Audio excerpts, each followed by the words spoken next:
Lucas 19:10 dice así, la palabra de Dios todos juntos, porque el Hijo del Hombre vino a buscar y a salvar lo que se había perdido. Vamos a orar. Señor Dios, te damos gracias por este día, una vez más. Te damos gracias por la oportunidad que nos otorgas, nos prestas de poder reunirnos. Señor, ayúdanos a tener un corazón con un deseo de aprender de ti, con un deseo de conocerte un poquito más.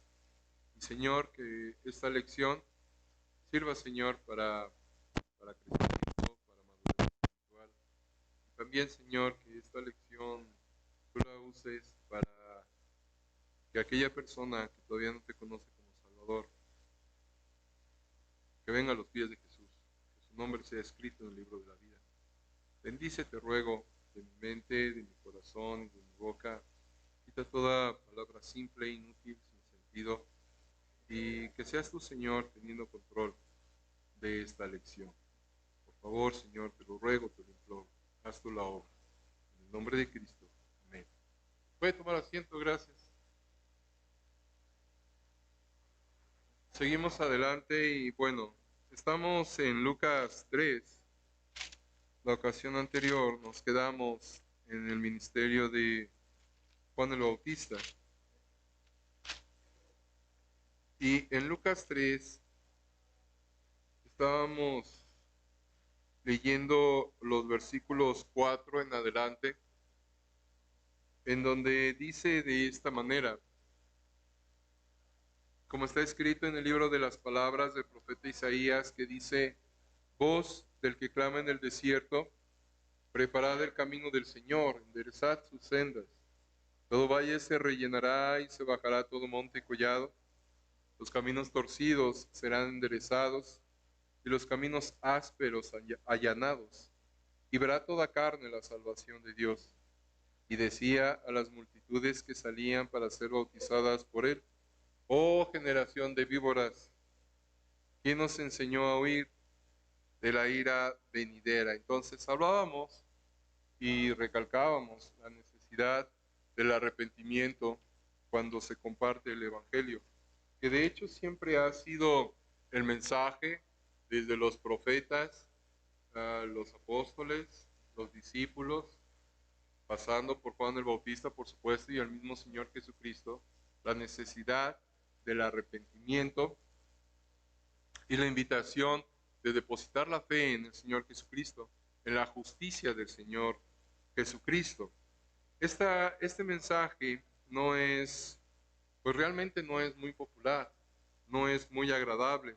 El que llegue una persona y hable y mencione la necesidad del arrepentimiento. Sin embargo, es así. Dios así lo menciona, Dios así lo establece, y cuando usted vino a los pies del Señor Jesucristo, tuvo que ser de esa manera, en arrepentimiento y fe. En el versículo 8, Juan el Bautista añade algo muy importante. Haced pues frutos dignos de arrepentimiento, y no comencéis a decir dentro de vosotros mismos, tenemos a Abraham por padre, porque os digo que Dios puede levantar hijos a Abraham aún de estas piedras. Aquí el mensaje de Juan, siendo de arrepentimiento y junto con la fe. De la misma manera que Juan el Bautista predicó arrepentimiento y fe, de la misma forma que el Señor Jesucristo predicó, los discípulos y los apóstoles lo mencionaron. El apóstol Pablo les dijo a los creyentes de Tesalónica que les mencionó, les hizo ver cómo ellos dieron fruto de arrepentimiento, ya que estos creyentes abandonaron a los ídolos para seguir al Dios vivo y verdadero y servirle al Señor. Entonces, esto es evidencia de un fruto digno de arrepentimiento. Cuando alguien cambia su forma de pensar, cambia su perspectiva de ver las cosas, cambia su modo de vida. Y por supuesto que usted va a hacer testimonio mismo de ello. Cuando el Señor Jesucristo llegó a su vida y usted se arrepintió, por supuesto que hubo un cambio. Y si no es así, pues debemos de checar nuestra fe. Pero hubo un cambio en mi vida. Hubo un cambio en su vida y hay un cambio en toda la vida de la persona que se arrepiente y viene al Señor. Es necesario volvernos a Dios, convertirnos a Dios, apartarnos de aquello a lo que estuvimos acostumbrados,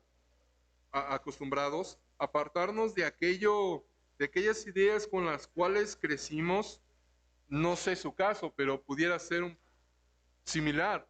Yo tuve que abandonar muchísimas ideas que adopté, muchísimas ideas que aprendí de otras personas, lecturas, muchas cosas que yo escuché y tenía mi filosofía de vida.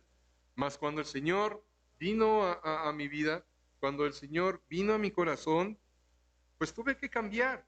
Y no como una imposición, sino como un fruto del arrepentimiento que tuve cuando vine al Señor Jesucristo.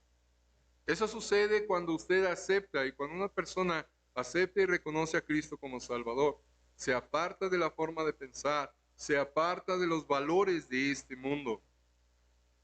Nosotros debemos de arrepentirnos y ciertamente nosotros cuando venimos al Señor nos arrepentimos, mas este asunto del arrepentimiento debe de ser también una situación constante en nuestra vida, porque bueno, no es para justificación, pero continuamos viviendo en este cuerpo con tendencias carnales y filosofías y que todavía se inclina a, pues al pecado, no para justificación, ¿correcto? No para justificación. Pero el mismo apóstol Pablo enseña que él estaba sujeto a su cuerpo, a sus deseos, a aquello que su cuerpo quería hacer. Y miren que el apóstol Pablo era el apóstol Pablo. Mas entonces es importante que nosotros tengamos un arrepentimiento constante en nuestra vida por aquello que hemos hecho, por aquello que tampoco estamos haciendo. El Señor nos indica y nos dice a nosotros que debemos hacer ciertas cosas, pero pues creo que no hacemos todo lo que el Señor nos indica. El arrepentimiento debe de ser una constante en la vida del cristiano. Los discípulos, los apóstoles, lo predicaron. En Hechos 3:19. Déjelo, no se preocupe, gracias. Son notas que tengo, no pasa nada, gracias. Ahorita seguimos con la lección, al ratito lo recojo. Hechos 3:19 dice así. Así que arrepentíos y convertíos para que sean borrados vuestros pecados, para que vengan de la presencia del Señor tiempos de refrigerio. Aquí en esta predicación el apóstol dice arrepentíos, convertíos. Es necesario convertirse. De igual manera en Hechos 5:30 es mencionada la necesidad del arrepentimiento. Hechos 5:30 dice así: el Dios de nuestros padres levantó a Jesús, a quien vosotros matasteis colgando en un madero. A este Dios ha exaltado con su diestra por príncipe y salvador para dar a Israel arrepentimiento y perdón de pecados. Nuevamente aquí el apóstol menciona la necesidad de arrepentirse, de convertirse. Y en el discurso que el apóstol Pablo da a los griegos en Hechos 17, de igual manera se menciona la necesidad del arrepentimiento. Hechos 17:30 dice así: pero Dios, habiendo pasado por alto los tiempos de esta ignorancia, ahora manda a todos los hombres en todo lugar que se arrepientan. Es un mandato por parte del Señor que todo ser humano se arrepienta. Dios dice aquí, está bien, tal vez tú no lo sabías, tal vez tú estabas en ignorancia, pero ahora ya lo sabes y ahora debes de arrepentirte. Es una constante entonces el mensaje de Juan el Bautista con respecto al arrepentimiento y a producir en la vida de una persona frutos que demuestren que ha establecido, que se ha que se ha establecido una relación con Dios, una reconciliación con Dios. Regresamos en Lucas y en el versículo 9 sigue hablando Juan el Bautista en Lucas 3 y dice así, estoy en Juan, perdónenme, Lucas 3, versículo 9, diciendo, y ya también el hacha está puesta a la raíz de los árboles. Por tanto, todo árbol que no da buen fruto se corta y se echa en el fuego. Nuevamente aquí marca Juan el Bautista la necesidad de que la persona debe de arrepentirse. Y cuando hay arrepentimiento, hay una evidencia del arrepentimiento. En los días de Juan, los árboles que no producían fruto eran considerados inútiles y se cortaban para ser utilizados como leña. Y este mensaje es verdaderamente, pues, enérgico, muy enfático. Dice Juan, por tanto, todo árbol que no da buen fruto se corta y se echa en el fuego. Debemos de dar evidencia y debe de existir evidencia de que nos hemos arrepentido. Juan le estaba diciendo al pueblo, a sus oyentes, que si no producían fruto, como una evidencia de su arrepentimiento, si no existía ese fruto, el hacha estaba lista para cortar ese árbol. Y una vez siendo cortado, pues iba a servir para leña, para fuego. En la actualidad debe de ser de igual forma. Nuestra vida debe de haber evidencia, debe tener evidencia, debe de dar fruto que continúa, que es una continuación del arrepentimiento. En el versículo 10 leemos, y la gente le preguntaba diciendo, entonces, ¿qué haremos?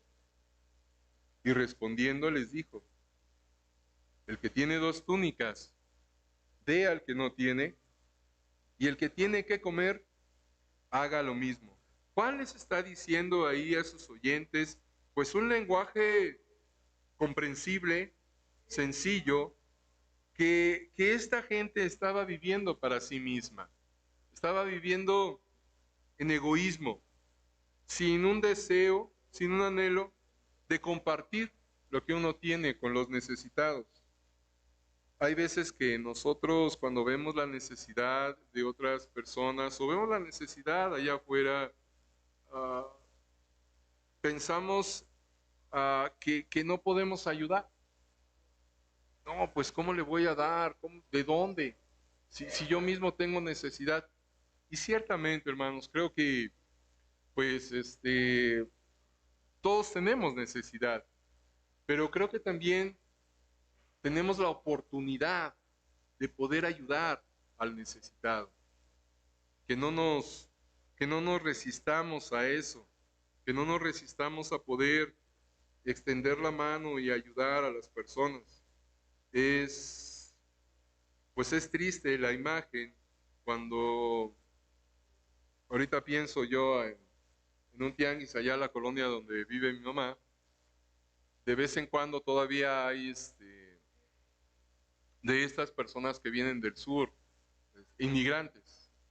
Y pues ahora sí que están a la buena de lo que les puedan las personas dar. Y es triste, repito, la situación de que están con su sombrero y prácticamente pidiendo limosna, algo así, y la gente ignorando, la gente pues en lo suyo. Y bueno, cada quien. Pero hermano, usted y yo somos hijos de Dios. Y la Biblia nos dice que el que da al pobre presta al Señor.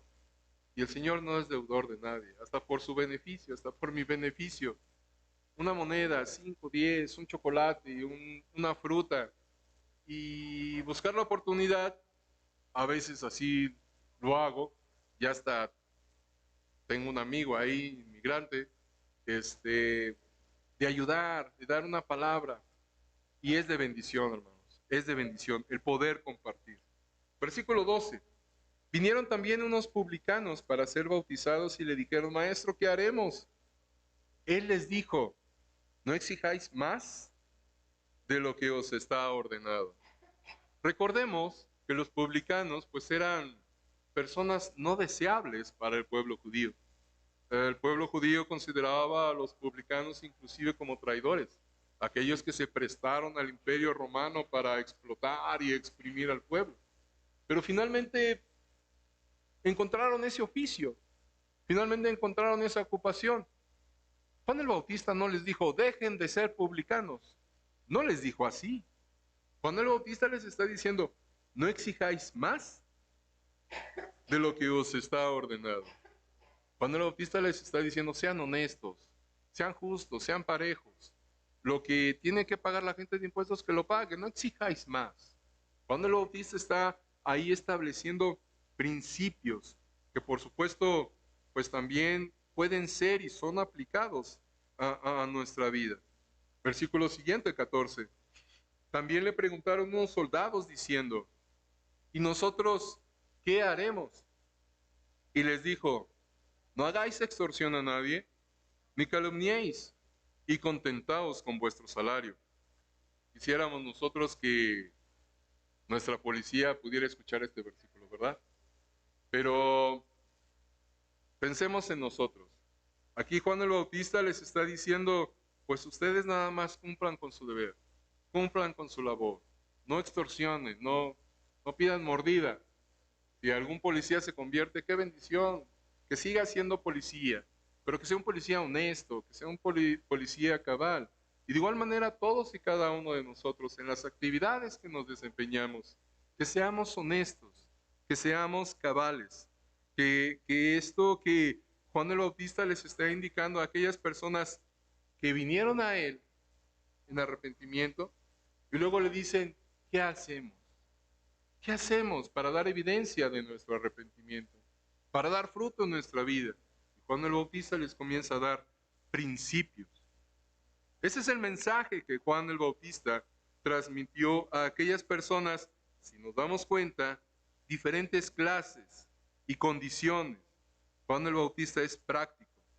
Y es que cada persona, no importando o que no tiene mucho que ver nuestra preparación, nuestra profesión o nuestra ocupación, cada persona y cada uno de nosotros debemos de ser responsables en dar testimonio de nuestra fe cristiana. Dar testimonio de que verdaderamente nos hemos arrepentido y damos un fruto que honra a Dios. Un fruto de que somos cristianos. Y se cumple lo que el Señor dice, por sus frutos los conoceréis. Un fruto de honestidad, un fruto de justicia, un fruto de cabalidad, un fruto de buen comportamiento, de testimonio. Versículo 15. Como el pueblo estaba en expectativa, preguntándose todos en sus corazones si acaso Juan sería el Cristo, respondió Juan diciendo a todos, yo a la verdad os bautizo en agua, pero viene uno más poderoso que yo, de quien no soy digno de desatar la correa de su calzado. Él os bautizará en Espíritu Santo y fuego. Su aventador está en su mano, y limpiará su era, y recogerá el trigo en su granero, y quemará la paja en fuego, que nunca se apagará. Juan aquí está aclarando que él no es el Cristo, como algunas personas lo pensaban.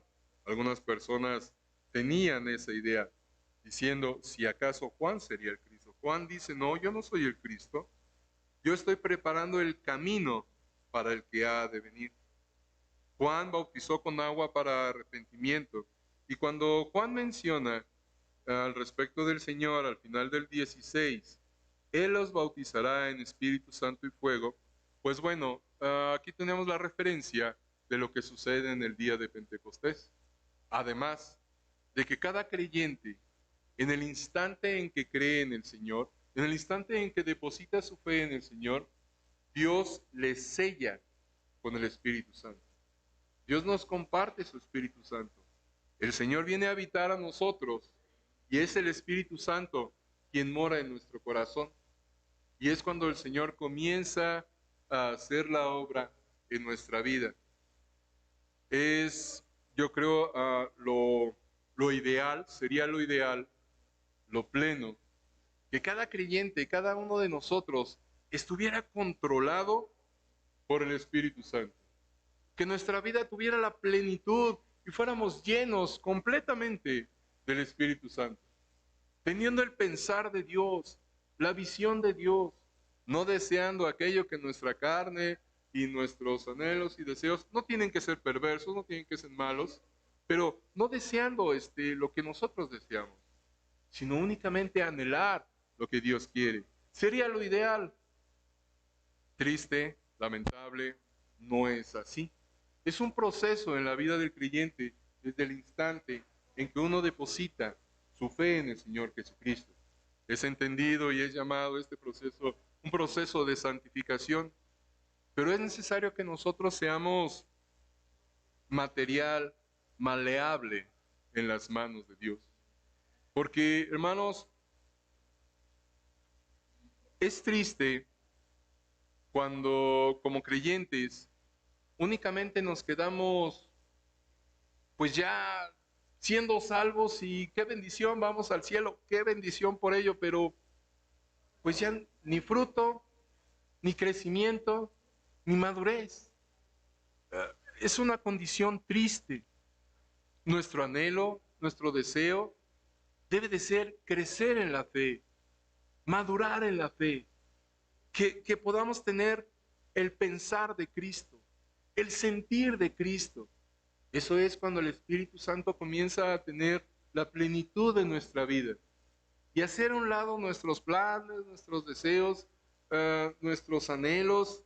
Repito, no tienen que ser propiamente malos para que no sean conforme al plan de Dios, pero hermanos, es un proceso y yo creo que mientras mejor lo entendamos, más disposición puede haber en nuestro corazón para que Dios continúe haciendo la obra en nuestra vida.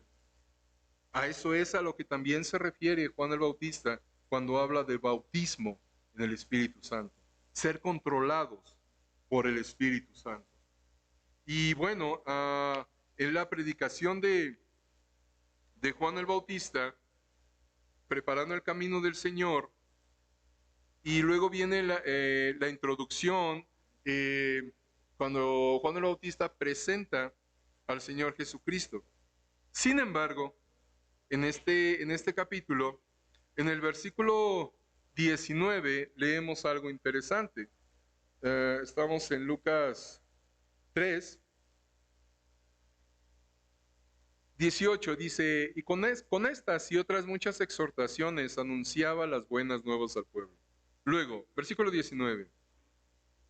Entonces, Herodes el tetrarca, siendo reprendido por Juan a causa de Herodías, mujer de Felipe su hermano, y de todas las maldades que Herodes había hecho, sobre todas ellas añadió además esta, encerró a Juan en la cárcel. Recordemos que aquí está hablando de Herodes el tetrarca, el hijo de Herodes el Grande, aquel que fue rey cuando el nacimiento del Señor. Aquí es el hijo Herodes tetrarca. Bueno, Juan, aquí por lo que vemos, había reprendido públicamente a Herodes porque éste había tomado a Herodías, mujer de su hermano Felipe. Herodías se entiende por el trasfondo y por lo que sucede después, cuando la muerte de Juan. Herodías se había enfurecido y se pudo enfurecer por ello, y probablemente, no digo que así fue, pero pudo suceder, fue Herodías quien pidió que Juan fuese encarcelado. Recordemos que más adelante, cuando la muerte de Juan el Bautista, es Herodías quien le pide a su hija que le pida al mismo tiempo a Herodes, pues la cabeza de Juan el Bautista. Entonces, ahí vemos en el corazón de esta mujer, pues un odio hacia Juan el Bautista. Partiendo de ello, es probablemente que fue ella quien le pidió a Herodes que encarcelase a Juan. Herodes entonces encarcela a Juan, él es arrestado y es detenido en la cárcel. Luego, vemos en el versículo 21 lo siguiente. Aconteció que cuando todo el pueblo se bautizaba, también Jesús fue bautizado. Y orando, el cielo se abrió. Y descendió el Espíritu Santo sobre él en forma corporal, como paloma. Y vino una voz del cielo que decía, Tú eres mi Hijo amado, en ti tengo complacencia. Aquí sucede algo, hermanos, que es verdaderamente, pues, fantástico, precioso. Y es que la misma voz del Padre es escuchada en este evento cuando dice, en ti, tú eres mi Hijo amado, en ti tengo complacencia. Lo que vemos aquí no es propiamente un orden cronológico, ya que nos habla del encarcelamiento de Juan y luego nos habla del bautismo del Señor.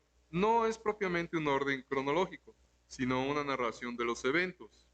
En el bautismo del Señor se revela la Trinidad, el Espíritu Santo, el Padre y el Señor que es siendo bautizado.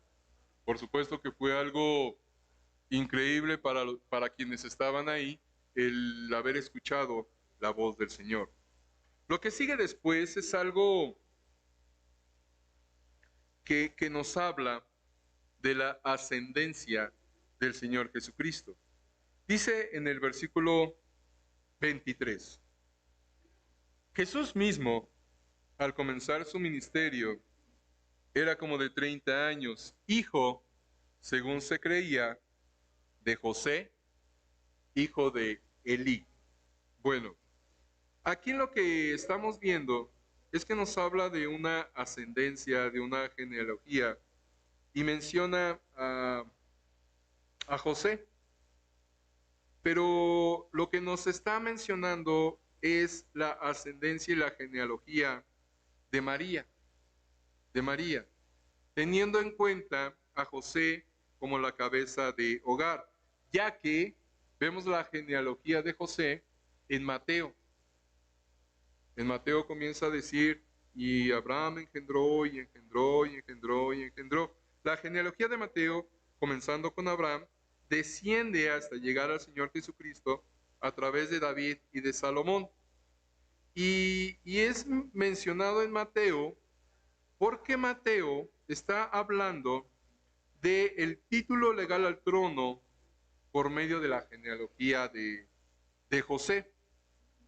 Se puede deducir que esta genealogía de Lucas es diferente porque está presentando la genealogía de María. Lucas se remonta hasta David y luego retrocede hasta Adán, registrando la historia de María, y esta es claramente su genealogía. Si no fuera de esta manera, pues o Mateo está mintiendo o Lucas está mintiendo. Y entendemos que la palabra de Dios es cierta y verdadera. De tal manera que por el aspecto, por el orden y por la forma en que escribe Lucas, se está refiriendo a la genealogía de María. Y esta genealogía, de igual manera, llega a David y vemos que el Señor Jesucristo tiene herencia y derecho al trono de David por ambas partes. En estas dos genealogías, Lucas aclara que José no es el padre del Señor Jesucristo, ya que en el 23 él menciona, Jesús mismo al comenzar su ministerio era como de 30 años, hijo, según se creía, lo incluye aquí, de José, hijo de Elí. Y comienza a mencionar a todos los implicados en la genealogía. Y si nos vamos, para redimir un poquito de tiempo, al versículo 38, dice, hijo de Enos, hijo de Set, hijo de Adán, hijo de Dios. De tal manera que se va hasta Dios mismo la genealogía de María, la que menciona Lucas. José es mencionado, su genealogía, en Mateo. En el versículo 31 vemos también un aspecto interesante en donde dice, hijo de Melea, hijo de Mainán, hijo de Matata, hijo de Natán. Y Natán es descendiente de David por María, llegando a María, y a través de José es descendiente de David por Salomón. Lucas entonces revela aquí a Jesucristo como el Hijo del Hombre y el Salvador del mundo. Su línea de descendencia, la genealogía que menciona Lucas, no se detiene con Abraham como sucede con Mateo, sino que sigue hasta el Hijo de Dios, entendiendo a Adán como hijo de Dios. Y es, hermanos, estas genealogías la que le da al Señor esa autoridad y potestad al trono de David por siempre y para siempre. Y de esta manera llegamos, hermanos, al capítulo 4 y aquí nos quedamos. La próxima semana ya iniciamos el capítulo 4. Vamos a orar. Señor Dios, te damos gracias por este tiempo. Gracias, Señor, por tu palabra. Gracias porque tú nos muestras, Señor, pues tantos aspectos importantes que pueden ser, Señor, y son ciertamente de ayuda en nuestro crecimiento. Ayúdanos, Señor, a tener en cuenta las palabras de Juan el Bautista como principios para poder dar fruto y evidencia de nuestra salvación, de que somos hijos tuyos. Bendice, Señor, el tiempo que sigue. Gracias por la atención de cada oyente. Te lo rogamos, te lo imploramos. En el nombre de Jesús. Amén.